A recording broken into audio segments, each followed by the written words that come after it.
Motorola edge 60 pro എന്ന പുതിയൊരു smart phone ഇപ്പോൾ ലോഞ്ച് ചെയ്തിട്ടുണ്ട്. ഈ ഒരു വീഡിയോയിൽ നമ്മൾ നോക്കാൻ പോകുന്നത് മോട്ടറോള എഡ്ജ് 60 പ്രോ 5G എന്ന സ്മാർട്ട് ഫോണിനെ പറ്റിയിട്ടാണ്. നമ്മൾ ആദ്യം ഫീച്ചേഴ്സും കാര്യങ്ങളൊക്കെ നോക്കുകയാണെന്നുണ്ടെങ്കിൽ ഡിസ്പ്ലേയുടെ കാര്യത്തിൽ മോട്ടറോള എഡ്ജ് 60 പ്രോയിൽ 6.7 ഇഞ്ചിൻ്റെ 1.5K റെസൊല്യൂഷനിൽ വരുന്ന ഡിസ്പ്ലേ ആണ് വരുന്നത്. ഇതിൽ POLED പാനലാണ് കൊടുത്തിരിക്കുന്നത്. പിന്നെ കോഡ് കർവ്ഡ് ഡിസ്പ്ലേയും കാര്യങ്ങളൊക്കെ ഇതിൽ വരുന്നുണ്ട്. അത് നല്ലൊരു കാര്യമാണ്. പഞ്ചോൾ ഡിസൈൻ ഇതിൽ വരുന്നുണ്ട്. പഞ്ചോൾ വരുന്ന ടോപ്പ് സെൻറ്റർ ഭാഗത്തായിട്ടാണ്. 120 Hz റിഫ്രഷ് റേറ്റ് ഒക്കെ ഈ ഫോണിൽ സപ്പോർട്ട് ചെയ്യുന്നുണ്ട്. പീക്ക് ബ്രൈറ്റ്നസ് വരുന്നത് 4500 നിറ്റ്സ് ആണ്. പിന്നെ ഗൊറില്ല ഗ്ലാസ് 7 പ്രൊട്ടക്ഷനൊക്കെ ഇതിൽ വരുന്നുണ്ട്. അപ്പോൾ ഡിസ്പ്ലേ ഫീച്ചേഴ്സ് മൊത്തത്തിൽ നോക്കുമ്പോൾ അത്യാവശ്യം നല്ല ഡിസ്പ്ലേ ഫീച്ചേഴ്സൊക്കെ തന്നെ ഇതിൽ വരുന്നുണ്ട് എന്ന് പറയാവുന്നതാണ്. പിന്നെ in display finger print sensor ഇതിൽ കൊടുത്തിട്ടുണ്ട്. ഫോണിൻ്റെ വെയിറ്റ് വരുന്നത് ഏകദേശം 186 ഗ്രാമാണ്. തിക്നെസ് വരുന്നത് 8.24 mm ആണ്. പിന്നെ IP68, 69 റേറ്റിംഗ് ഒക്കെ ഇതിൽ സപ്പോർട്ട് ചെയ്യുന്നുണ്ട്. അപ്പോൾ മികച്ചൊരു IP റേറ്റിംഗ് ഒക്കെ ഇതിൽ വരുന്നുണ്ട്. നല്ലൊരു കാര്യമാണ്. MIL STD 810H സർട്ടിഫിക്കേഷൻ ഇതിൽ വരുന്നുണ്ട്. അതും നല്ലൊരു കാര്യമാണ്. പൊതുവേ ഈ ഒരു സർട്ടിഫിക്കേഷൻ എന്ന് പറയുന്നത് ബിൽഡ് ക്വാളിറ്റിക്കൊക്കെ ലഭിക്കുന്ന സർട്ടിഫിക്കേഷനാണ്. ഇനി പ്രോസസ്സറിൻ്റെ കാര്യത്തിലോട്ട് വരികയാണെന്നുണ്ടെങ്കിൽ MediaTek Dimensity 8350 എന്ന പ്രോസസ്സറാണ് ഈ ഫോണിൽ വരുന്നത്. ഈ ഒരു ഫോണിൻ്റെ വില ഏകദേശം 68,200 രൂപ പ്രൈസ് റേഞ്ചിലായിട്ടാണ് വരുന്നത്. ആ ഒരു പ്രൈസ് റേഞ്ചിൽ ഇത് അത്ര മികച്ചൊരു പ്രോസസ്സർ എന്നൊന്നും പറയാൻ പറ്റില്ല. പക്ഷെ വേറൊരു കാര്യമുണ്ട്. ഇന്ത്യൻ മാർക്കറ്റിൽ ഈ ഫോൺ ലോഞ്ച് ചെയ്യുകയാണെന്നുണ്ടെങ്കിൽ വില ഇത്രയും കൂടുതലൊന്നും വരാൻ ചാൻസ് ഇല്ല. ഇതിൻ്റെ പകുതിയിലും താഴെ വരുന്ന ഒരു പ്രൈസ് റേഞ്ചിലേക്കായിട്ട് ഈ ഫോൺ ഇന്ത്യൻ മാർക്കറ്റിൽ ലോഞ്ച് ചെയ്തേക്കാം. ഒരു 30,000 രൂപ പ്രൈസ് റേഞ്ചിലേക്കായിട്ട് ഈ ഫോൺ ഇന്ത്യൻ മാർക്കറ്റിൽ എത്തിയേക്കാം. ആ ഒരു പ്രൈസ് റേഞ്ചിൽ തിരക്കേടില്ലാത്തൊരു പ്രോസസ്സർ എന്ന് പറയാൻ പറ്റിയിട്ടുള്ള പ്രോസസ്സറായിരിക്കും. എന്തായാലും 68,200 രൂപ പ്രൈസ് റേഞ്ചിന് പറ്റിയിട്ടുള്ള ഒരു പ്രോസസ്സറല്ല ഇത്.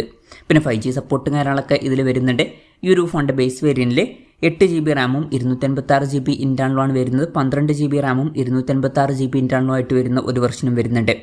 പിന്നെ പല ഓൺലൈൻ വെബ്സൈറ്റുകളിലും LPDDR4Xൻ്റെ റാമാണ് ഇതിൽ വരുന്നത് എന്നാണ് കൊടുത്തിരിക്കുന്നത്. ഇപ്പം നമ്മൾ ഈ ഒരു പ്രോസസ്സറുമായിട്ട് വരുന്ന ഒരു ഫോണിലൊക്കെ LPDDR5ൻ്റെ റാം മിനിമം എക്സ്പെക്ട് ചെയ്യുന്നുണ്ട്. LPDDR5Xൻ്റെ റാം ഉണ്ടായിരുന്നെങ്കിൽ നന്നായേനെ.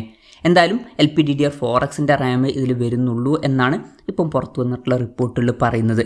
പിന്നെ UFS 4.0 സ്റ്റോറേജ് ടൈപ്പ് ഇതിൽ വരുന്നുണ്ട്. സ്റ്റീരിയോ സ്പീക്കേഴ്സ് ഈ ഫോണിൽ കൊടുത്തിട്ടുണ്ട്. ഡോൾബി അറ്റ്മോസിൻ്റെ സൗണ്ട് സപ്പോർട്ട് ചെയ്യുന്നുണ്ട്. പിന്നെ ഈ ഒരു ഫോണിൽ Android 15 ബേസ് ആയിട്ടുള്ള സോഫ്റ്റ്വെയർ ആണ് വരുന്നത്. ക്യാമറയുടെ കാര്യം പറയുകയാണെന്നുണ്ടെങ്കിൽ ഫോണിൻ്റെ പിന്നിൽ ട്രിപ്പിൾ ക്യാമറ സെറ്റപ്പ് കൊടുത്തിട്ടുണ്ട്. 50 മെഗാപിക്സലിൻ്റെ സോണി LYT700Cയുടെ മെയിൻ ക്യാമറ സെൻസറാണ് ഇതിൽ വരുന്നത്. OSൻ്റെ സപ്പോർട്ട് വരുന്നുണ്ട്.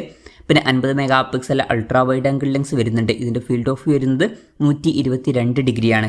മൂന്നാമത് 10 മെഗാപിക്സൽ ഒരു ടെലിഫോട്ടോ ലെൻസും വരുന്നുണ്ട്. ഇതിൽ 2x ഒപ്റ്റിക്കൽ സൂമൊക്കെ സപ്പോർട്ട് ചെയ്യുന്നുണ്ട്. ഫ്രണ്ടിൽ 50 മെഗാപിക്സലിൻ്റെ f2.0 പേഴ്സിൽ വരുന്ന സെൽഫി ക്യാമറയും വരുന്നുണ്ട്. അപ്പം ഓൺ പേപ്പർ അത്യാവശ്യം തിരക്കുകളില്ലാത്ത നല്ലൊരു ക്യാമറ സ്പെസിഫിക്കേഷൻ വരുന്നുണ്ട് എന്ന് പറയാവുന്നതാണ്. ബാറ്ററിയുടെ കാര്യത്തിലോട്ട് വരികയാണെന്നുണ്ടെങ്കിൽ 6000 mAh ബാറ്ററി വരുന്നുണ്ട്. അപ്പോൾ നല്ലൊരു ബാറ്ററി കപ്പാസിറ്റി ഇതിൽ വരുന്നുണ്ട്. 90 വാട്ടിൻ്റെ ഫാസ്റ്റ് ചാർജ് സപ്പോർട്ട് വരുന്നുണ്ട്. നല്ലൊരു ചാർജിങ് സ്പീഡാണ്. 15 വാട്ടിൻ്റെ വയർലെസ് ചാർജിങ് സപ്പോർട്ടും ഇതിൽ വരുന്നുണ്ട്. പിന്നെ Type-C ചാർജിങ് പോർട്ടും ഇതിൽ കൊടുത്തിട്ടുണ്ട്. അപ്പോൾ നല്ലൊരു ബാറ്ററി സെറ്റപ്പ് ഈ ഫോണിൽ വരുന്നുണ്ട് എന്നൊക്കെ പറയാവുന്നതാണ്. അപ്പം ഇതൊക്കെയാണ് ഫീച്ചേഴ്സിനെ പറ്റി പറയാനുള്ള കാര്യങ്ങൾ. പിന്നെ ഈ ഒരു സ്മാർട്ട് ഫോൺ ഇപ്പം ഇന്ത്യൻ മാർക്കറ്റിൽ ലോഞ്ച് ചെയ്തിട്ടില്ല. ഇപ്പം ഗ്ലോബൽ മാർക്കറ്റിലാണ് ഈ സ്മാർട്ട് ഫോൺ ലോഞ്ച് ചെയ്തിരിക്കുന്നത്. ഗ്ലോബൽ മാർക്കറ്റിൽ ഈ ഫോൺ ലോഞ്ച് ചെയ്തിരിക്കുന്നത് 599.99 പൗണ്ട് എന്ന പ്രൈസിങ്ങിലാണ്. അതായത് 68,200 രൂപ പ്രൈസ് റേഞ്ചിലായിട്ട്. ആ ഒരു പ്രൈസ് റേഞ്ചിൽ ഈ പറഞ്ഞിട്ടുള്ള ഫീച്ചേഴ്സ് എങ്ങനെയുണ്ടെന്ന് വെച്ചാൽ ആ ഒരു പ്രൈസ് റേഞ്ചിൽ അത്ര മികച്ച ഫീച്ചേഴ്സ് എന്ന് പറയാൻ പറ്റില്ല. പ്രോസസ്സർ അത്ര മികച്ചതൊന്നുമല്ല ഈ ഒരു പ്രൈസ് റേഞ്ചിൽ. പക്ഷെ ഒരു കാര്യമുണ്ട്, ഇന്ത്യൻ മാർക്കറ്റിൽ ഈ ഫോൺ ലോഞ്ച് ചെയ്യുന്നതായിരിക്കും. ഇന്ത്യൻ മാർക്കറ്റിൽ വില ഇത്രയും കൂടുതലൊന്നും വരാൻ ചാൻസ് ഇല്ല.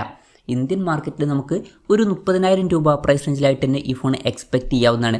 ചിലപ്പം അതിനേക്കാൾ കുറച്ചും കൂടി കുറഞ്ഞൊരു പ്രൈസ് റേഞ്ചിലായിട്ടും വന്നേക്കാം. ആ ഒരു പ്രൈസ് റേഞ്ചിലൊക്കെയാണെന്നുണ്ടെങ്കിൽ തിരക്കേടില്ലാത്ത ഫീച്ചേഴ്സ് എന്ന് പറയാൻ പറ്റിയിട്ടുള്ള ഫീച്ചേഴ്സൊക്കെ തന്നെയാണ് ഇത്. എന്തായാലും മോട്ടറോളയുടെ എഡ്ജ് 60 പ്രോ എന്ന പുതിയൊരു സ്മാർട്ട് ഫോൺ ഇപ്പോൾ ലോഞ്ച് ചെയ്തിട്ടുണ്ട്. ഇന്ത്യയിലെ ലോഞ്ച് ഡേറ്റിനെ പറ്റിയിട്ടുള്ള ന്യൂസുകളൊക്കെ വരുമ്പോൾ അതിനെ പറ്റിയിട്ടുള്ള വീഡിയോസൊക്കെ നമ്മൾ ചെയ്യുന്നതായിരിക്കും. അപ്പം അതുപോലുള്ള വീഡിയോസ് കാണാൻ താല്പര്യമുണ്ടെന്നുണ്ടെങ്കിൽ ഈ ചാനൽ സബ്സ്ക്രൈബ് ചെയ്യാവുന്നതാണ്. എന്തായാലും ഈ ഒരു സ്മാർട്ട് ഫോണിനെ പറ്റിയിട്ടുള്ള നിങ്ങളുടെ അഭിപ്രായം ജസ്റ്റ് ഒന്ന് കമൻറ്റ് ചെയ്യുക. അതുപോലെ തന്നെ ഈ ഒരു സ്മാർട്ട് ഫോൺ ഇന്ത്യൻ മാർക്കറ്റിൽ ലോഞ്ച് ചെയ്യുകയാണെന്നുണ്ടെങ്കിൽ നിങ്ങൾ ഏത് പ്രൈസിങ്ങിലാണ് എക്സ്പെക്റ്റ് ചെയ്യുന്നത് എന്നുള്ള കാര്യം കൂടി ജസ്റ്റ് ഒന്ന് കമൻറ്റ് ചെയ്യുക.